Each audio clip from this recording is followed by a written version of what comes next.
Kementerian Pemuda dan Olahraga bersama Kejaksaan Agung berkomitmen untuk mewujudkan tata kelola olahraga yang bersih, transparan, dan akuntabel.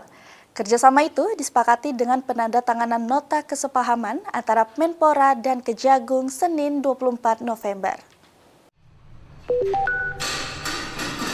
Kementerian Pemuda dan Olahraga Kemenpora bersama Kejaksaan Agung Kejagung berkomitmen untuk mewujudkan tata kelola olahraga yang bersih, transparan, dan akuntabel.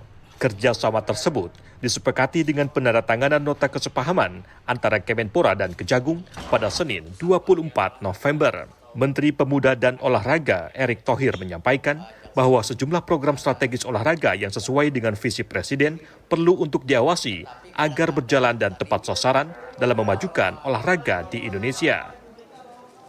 Bahwa beberapa program strategis yang sedang dilakukan oleh kami sesuai dengan tentu visi Bapak Presiden patut dijaga, diawasi, dan dibimbing.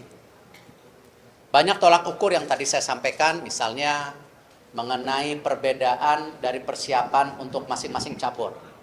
Ya, tenis, bulu tangkis itu sistem sirkuit berbeda dengan tentu angkat besi yang TC berangkat ke luar negeri juara.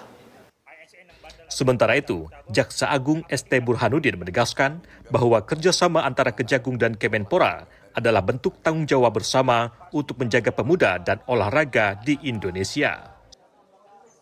Kepemudaan olahraga adalah tanggung jawab kita bersama. Suatu kewajiban bagi kami untuk melakukan pendampingan, kemudian bagaimana kita saling mengingatkan, jangan sampai terjadi hal-hal yang kita tidak inginkan. Bukannya kami curiga di sini akan terjadi apa-apa, tapi soal perlu kehati-hatian. Kemenpora dan Kejagung berharap dengan adanya kerjasama tersebut dapat memperkuat asistensi hukum, pendampingan, serta penguatan tata kelola di lingkungan Kementerian Pemuda dan Olahraga. Dari Jakarta, Ibnu Zaki, Kantor Berita Antara, mewartakan.